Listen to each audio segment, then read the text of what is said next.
العاشرة مساء بتوقيت أسمر المحل أينما كنتم أيها السادة والسيدات. من الفضيلة بأن نحييكم وأقدم لحضراتكم نشرة أخبار هذا المساء.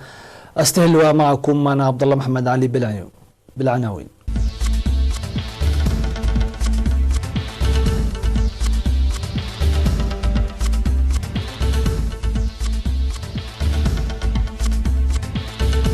تنفيذ خطط تجارة البيوت الجديدة في إقليم شمال البحر الأحمر. قلق المزارعين من الآفات الزراعية في أسماط. بدء التدريب المهني في ساوة. أمريكا والصين تتوصلان إلى اتفاق تجاري جزئي. محادثات بين الرئيسين الصيني والهندي. قتيل في اليابان مع اقتراب إعصار قوي وتوصيات بإجلاء 1,000,000 شخص. أهلا بكم من التفاصيل. أعلن مسؤول مكتب إيجارات البيوت في إقليم شمال البحر الأحمر السيد علي حسن تنفيذ 96% من تعليمات وزارة الحكومات المحلية بشأن إيجارات البيوت بالإقليم. وقال المسؤول أن قرار الحكومة بإجراء اتفاق إيجار بأسعار محدودة لإزالة الضغط على المواطن من ارتفاع أسعار إيجارات المساكن والمتاجر في المدن والبلدات ينفذ جيدا في مناطق واسعة. وأشار إلى تنفيذ اتفاقات عقود الإيجار بين المؤجر والمستأجر في مصوع وقندع وفعبت والنخفة وغرورة، والذي يساهم أيضا في تجميع الإيرادات الضريبية. وأوضح بأن اللوائح الجديدة لعقود إيجارات البيوت ينفذ بالتوازي في 10 مديريات، مشيرا إلى أن بعض البيوت ليس لديها وثائق ملكية، وعدم وجود أصحاب بعض البيوت أيضا أصبح يشكل تحديا في العمل، وذلك إلى جانب عدم وجود مكتب الضرائب في بعض المديريات يعيق المؤجر دفع الضريبة. وذكر بأن عقود إيجارات المساكن والمتاجر للمباني الحكومية وجمع إيجاراتها تجري بمكتب إيجارات البيوت.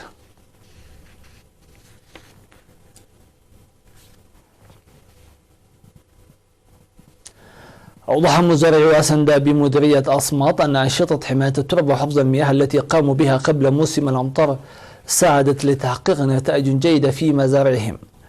وأشار السكان إلى أن مزارعهم بلغت مستوى الإثمار والحصاد، مطالبين وزارة الزراعة لتوفير المبيدات الحشرية من أجل التصدي للآفات الزراعية التي تظهر من فترة لأخرى.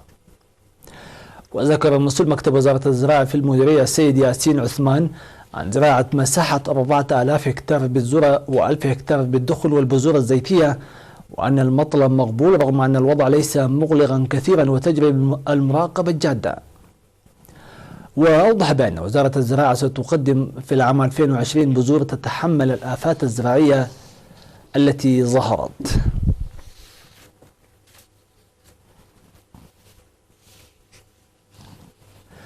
بدأ مركز التدريب المهني بساوة التدريب المهني للطلاب الجدد أعضاء الدفعة 32 للخدمة الوطنية الحاصلين على شهادة في امتحانات الشهادة الوطنية، وذلك في المجالات التي اختاروها. ودعا مدير مركز التدريب المهني الأستاذ تسفاي تولد في عملية الاختيار التي جرت في 7 أكتوبر، دعا الطلاب للاستفادة الجيدة من الفرصة التدريبية المتاحة، مؤكدا القيام بالاستعدادات اللازمة. من جانبه أوضح قائد مركز التدريب الخدمة الوطنية العقيد دبساي جداء أن منتسبي مركز التدريب المهني السابقين يقومون بإسهامات مشهودة في برامج بناء الوطن، ناصحا لتكون الرغبة والجهد سلاحهم. ويقدم مركز التدريب المهني بساوة التدريب في مجالات البناء وتقنية البناء والتجارة والإدارة والحدادة والنجارة والمجاري والخراطة والكهرباء وصيانة وتركيب الكمبيوتر والإلكترونيات وصيانة المبردات والميكانيكا والمسح والتخطيط والمحاسبة والسكرتارية لمدة عامين. ويقدم المركز التدريب ل 2407 طالب هذا السنة، منهم 1121 طالبا في الصف الثاني و1286 طالبا في الصف الأول.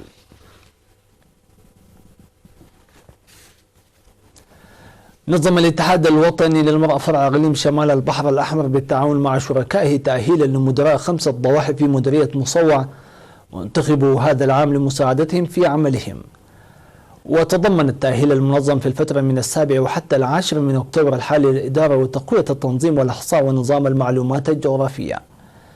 وقالت مسؤولة فرع الاتحاد السيدة جمعة راكي أن مواصلة العمل الذي بدأ لرفع قدراتهم الإدارية وكفاءة العمل يحتاج لجهود مشتركة داعية لتطوير الدراسة المقدمة بالعمل.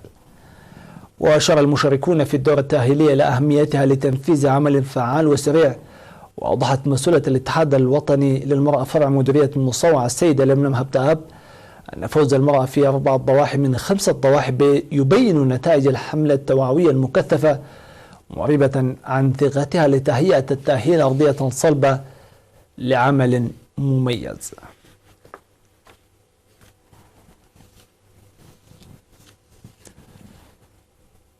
بدأ سكان ضاحية ملبسو بمديرية حلحل مبادرة لتخفيف النقص في الفصول الدراسية. وقال الأستاذ محمد حامد إدريس أن الفصول التي تشيد رغم كونها من الرواكيب فإن المبادرة تمثل الوعي المتنامي وتساعد لاستقبال جميع الأطفال في التعليم. وأوضح أن الفصول 15 المشيدة سيستفاد منها لرياض الأطفال والمرحلة الابتدائية وبرنامج عريات المقدم للمتخلفين عن الدراسة، وقد استضافت حاليا 860 طالبا. وأفاد أولياء الأمور أن قضية التعليم تخص المجتمع عامة وليس الحكومة لوحدها. وتوجد في ضاحية ملبسو 4 رياض أطفال ومدرستين ابتدائيتين ومدرسة متوسطة وثانوية واحدة تستقبل حوالي 3000 طالب.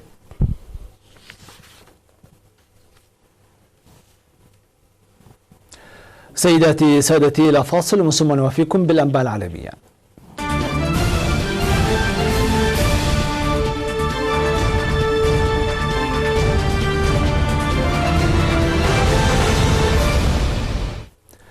اتفقت الولايات المتحدة والصين على المرحلة الأولى من اتفاق التجارة تشمل المشتريات الزراعية والعملة وبعض جوانب حماية الملكية الفكرية، وتتفادى تهديدا بزيادة في الرسوم الجمركية.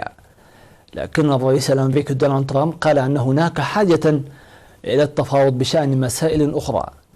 والاتفاق الجزء الأولي هو أكبر خطوة نحو تسوية حرب تجارية بدأت قبل 15 شهرا بين أكبر اقتصادين في العالم، والتي عصفت بالأسواق المالية وعطلت قطاع الصناعات التحويلية وأبطأت النمو العالمي. وأبلغ ترامب الصحفيين في البيت الأبيض أن الجانبين قريبان جدا من إنهاء الحرب التجارية وسيستغرقان ما يصل إلى 5 أسابيع لجعل الاتفاق مكتوبا. وكان يتحدث بعد محادثات مع نائب رئيس الوزراء الصيني ليو خا. وقال وزير الخزانة الأمريكي ستيفن مونشن للصحفيين أن ترامب وافق على عدم المضي قدما في رفع الرسوم الجمركية من 25% إلى 30% على بضع صينية قيمتها حوالي 250 مليار دولار، والتي كان من المفترض أن يبدأ سريانها يوم الثلاثاء المقبل.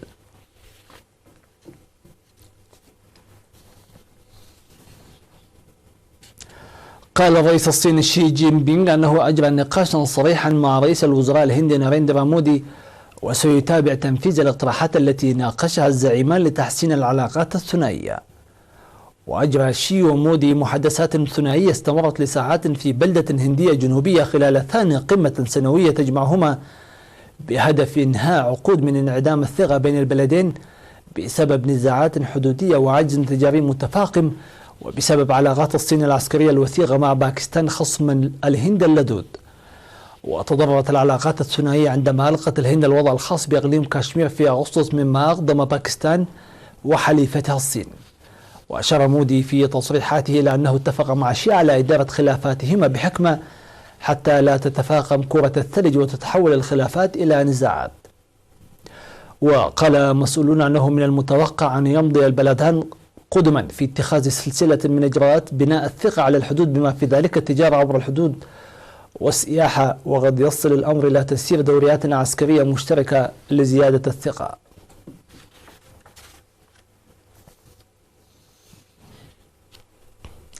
لقي الشخصين حتفهما وصدرت توصيات بإجلاء أكثر من 1,000,000 شخص في اليابان مع اقتراب إعصار قوي من الوصول إلى اليابسة حاملا معه أشد موجة أمطار الرياح منذ 60 عاما.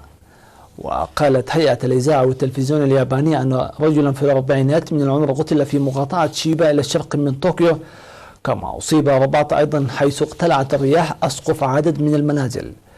وقالت الهيئة أن عدد من الحكومات المحلية وجهت نصائح بإخلاء مناطق معرضة بشكل خاص لأخطار الفيضانات والانهيارات الأرضية، وبعدها في منطقة طوكيو الكبرى ذات الكثافة السكانية العالية. ومن المتوقع أن يصل الإعصار هاجيبيس إلى جزيرة هونشو الرئيسية في اليابان بعد شهر من هبوب أقوى إعصار اجتاح البلاد خلال السنوات القليلة الماضية، حيث أنه دمر أو خرب 30,000 منزل وتسبب في انقطاع واسع للكهرباء.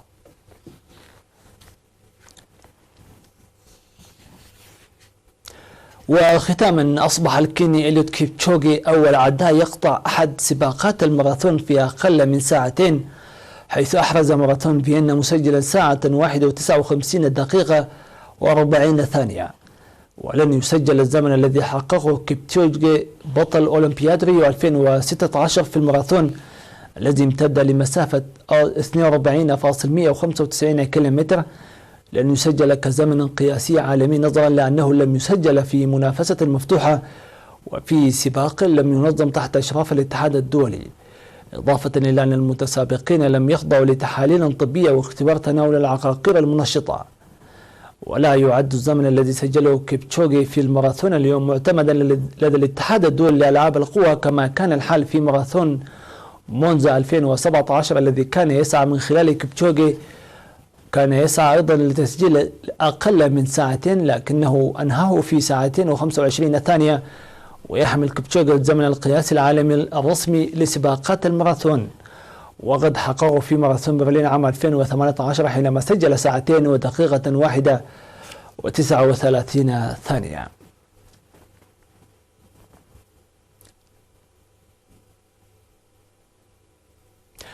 مع زمن كيبتشوغي القياسي ننهي إياكم مشاهدينا الأفاضل هذه النشرة، ونتمنى لكم أوقاتا ممتعة مع بقية الفقرات، وإلى اللقاء.